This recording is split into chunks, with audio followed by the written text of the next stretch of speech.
May 21 bagong kardinal ang simbahang Katolika. Formal silang iniluklok ni Pope Francis sa St. Peter's Basilica.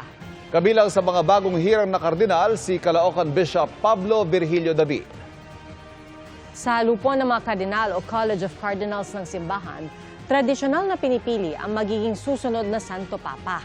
Sa seremonya, kapansin-pansing may malaking pasa sa baba ang Santo Papa. Ayon sa Vatican, nahulog ang Santo Papa at tumama sa bedside table. Salamat din sa lahat ng mga kaibigan, mga kilala, mga kababayan sa Pilipinas na sumama sa akin sa pananalangin. Maraming salamat ulit sa inyo at I'm looking forward sa aking pag-uwi. Ito ay dahil ay miracles. Hindi lang po ang mga kasiyahan ng kabi-kabila ngayong Pasko, kundi pati na ang traffic at hirap sa pagsakay. Nakalbaryo po ng mga commuter. At mula sa Quezon City, nakatutok live si Jamie Santos. Jamie? Pia, damang-dama na talaga ang Christmas season dahil sa kaliwat ka ng parties at pagpapailaw ng mga Christmas tree. Pero bukod dyan, feel na rin ang Christmas rush dahil sa tindi ng traffic.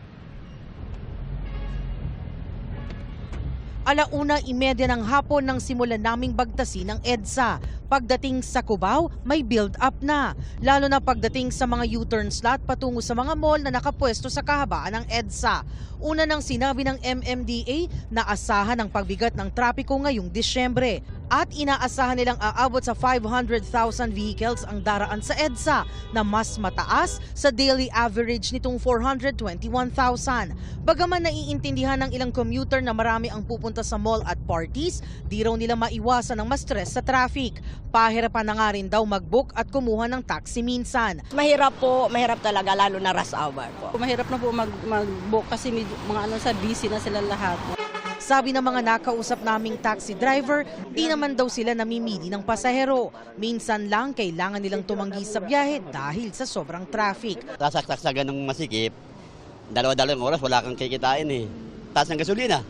Pero ilang ulit na paalala ng LTFRB, bawal tumanggi sa pasahero. Ayon naman sa LTO, magpapakalat sila ng mga personnel na magbabantay sa mga kalsada ngayong holiday rush, partikular sa mga truck route kapag inalis ang truck ban.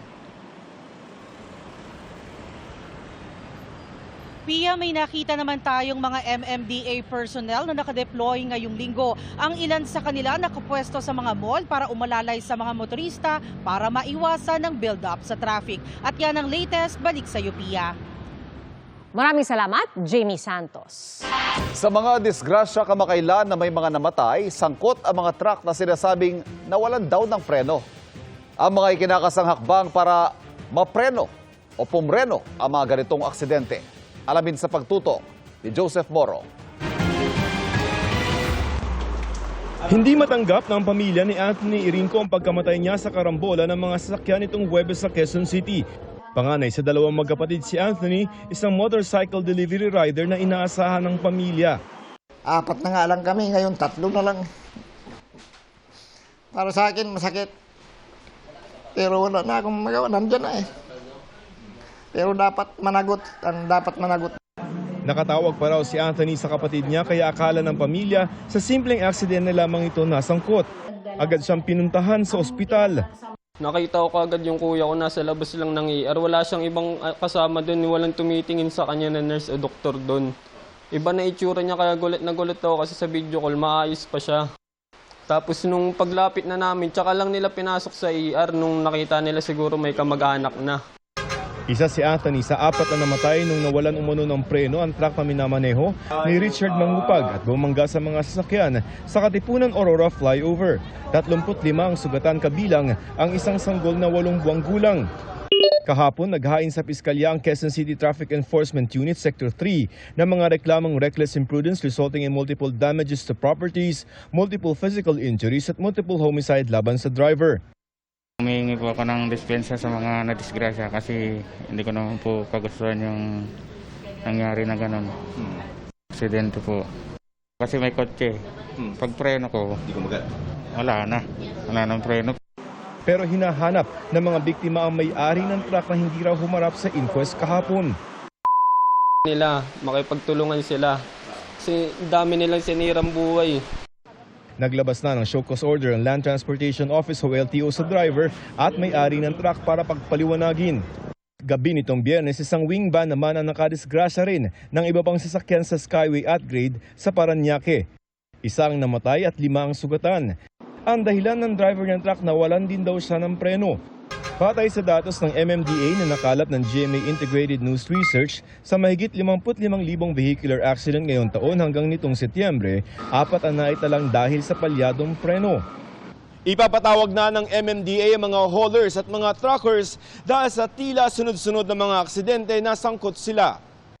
Remind para yung mga members nila ay masabihan, i-maintain yung kanilang mga sasakyan na nasa kondisyon at maging disiplinado yung mga driver sa pagmamaneho. Nagpakalat na rin ng LTO ng mga enforcer na magsasagawa ng mga surprise inspection para tiyaking ligtas sa mga bumabiyahing truck at bus lalo ngayong holiday rush. Para sa GMA Integrated News, Joseph Morong, nakatutok 24 oras. Nagbunyi ang mga rebelde sa Syria matapos anilang makuha at makontrol ang kabisera na Damascus. Inanunsyo yan ng grupo sa State TV, pati na rin ang anilay matagumpay na pagpapatalsik kay Syrian President Bashar al-Assad na mahigit 2 dekadang nasa pwesto. Ayon sa ulat ng Reuters, lumipad paalis ng Syria si Assad at hindi pa tukoy kung nasaan siya. Pero sabi ng Syrian Army, patuloy ang operasyon nila laban sa mga anilay terorista. Ang ating Department of Foreign Affairs nakabantay sa sitwasyon at pinaiiwas sa kaguluhan ang ating mga kababayan. Sa datos ng DFA, 1,126 ang mga Pinoy na nasa Syria as of June 2023. Para maidiretso na raw sa Senado ang impeachment laban kay Vice President Sara Duterte, naglunsad ng signature campaign ng Makabayan Bloc. Nakatutok si Jonathan Andal. Hindi na ipatatawag ng House Committee on Good Government and Public Accountability si Vice President Sara Duterte dahil tatapusin na nila bukas ang mga pagdinig nila tungkol sa confidential funds ng bise. May impeachment complaint na raw kasi sa kanya na ang isa sa mga dahilan ay confidential funds din. Kapag umusad ang impeachment, Committee on Justice naman ang gagawa ng mga pagdinig. Kasi pag na ito po sinumiti na sa Committee on Justice, automatic paharapin na rin po siya dyan. Ito po talagang purpose na itong ginagawa po namin investigation ay in aid of legislation. We were able to come up already with legislative bills na ipapasa po namin. Dahil nag-iimbestiga na rin daw ang militar, hindi na iimbestigahan ng komite sina Colonel Raymond Dante Lachica at Colonel Dennis Nolasco, mga security officer ng bise na pinagbigyan daw ng milyong-milyong pisong confidential funds. Nakikita po namin dito, magtataki pa na lang po dito, kaya hahayaan na po namin ng AFP na mag-conduct ng kanilang sariling investigasyon. Sa pagtatapos ng pagdinig, naniniwala ang chairman ng komite na may mali-anyang ginawa ang bise sa pondo. Kung ito naman po talaga ay nagamit sa tama, dapat umpisa pa lang lahat sila hindi na nagtago Bakit po inabot kinailangan pa i-contempt sila?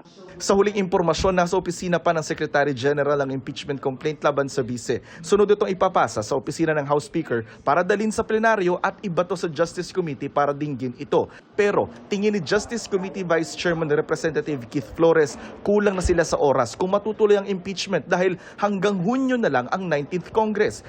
Kaya naglunsad ng signature campaign ng Makabayan Bloc na layong makakuha na agad ng 106 na boto ng mga kongresista para idiretso na sa Senado ang impeachment at hindi na dumaan sa mahabang proseso sa Kamara. Wala akong alam na nangangampanya to secure the signatures. Sa Cebu City, nagtipon sa Plaza Independencia ang mga taga-suporta ng bise na tutol sa impeachment. Para sa GMA Integrated News, Jonathan Andal, nakatutok 24 oras. Emosyonal na ibinahagi ni Heart Evangelista sa latest episode ng Heart World ang naging experience sa kanyang first miscarriage. It was very traumatizing for me. After that, I didn't want to have a baby for a long time. Matagal din daw bago siya nakarecover at napag-alaman niya na hindi na rin niya kayang magbuntis. Nag-try daw sila ulit ni Senator Cheese pero matapos ang 1 linggo, nawala rin ito. Sa kabila niyan, grateful daw si Heart sa kanyang stepkids na sina Chessy at Kino. Mga kapuso, 17 days bago magpasko, aba, may panregalo na ba kayo, Ivan? Ang hirap nga. Ito ang diskarte nga ng ilan, Christmas white elephant o irigalo sa iba, yung mga hindi nagamit o ayaw nilang natanggap na regalo. Yan ang tinutukan ni Dano Tingkungko. Kung ang Pasko ay araw ng pagbibigayan, G ka bang makatanggap ng regalong itinuturing ng white elephant? Okay lang naman din sa akin. Na-appreciate ko din kahit papano. White elephant ang tawag sa mga regalong tila wala ng pakinabang sa may-ari o kahit sa pagbibigyan at karaniway mahal o mahirap i-maintain. Batay ito sa literal na white elephant o puting elepante na karaniway alagain pero wala namang pakinabang sa may-ari. So ano, G ka ba? I can take that. Ikikip ko na lang siya. Eh kung baligtarin natin, nag-recycle ka na ba ng regalo? Nagawa ko to sa inaanak ko. May nagregalo sa akin one time. Ano siya, parang pang baby boy. When I was 13 years old, akala nila baby pa rin ako. Binigay ko sa first inaanak ko. Yung binigay sa akin ng mga ninang ko. Gift yun from my mother. Yung Hindi gift, na siguro sasama loob ng nanay mo. hindi naman. Hindi, kasi instead na itapon namin, binigay na lang namin. Ayon sa psychiatrist na si Dr. Bernadette Arsena, okay lang ang mag-recycle ng regalo dahil ika nga, It's the thought that counts, no? And that you are part of those people na naalala at na-remember na bibigyan ng something, a gift. A gift is actually something, an extension of yourself. wala naman daw tama o maling paraan ng pagre-regalo. Pero para mas ma-appreciate ngayong Pasko, siguraduhing angkop ang regalo sa pagbibigyan. Para sa GMA Integrated News, Dana Tingkungko, nakatutok 24 oras.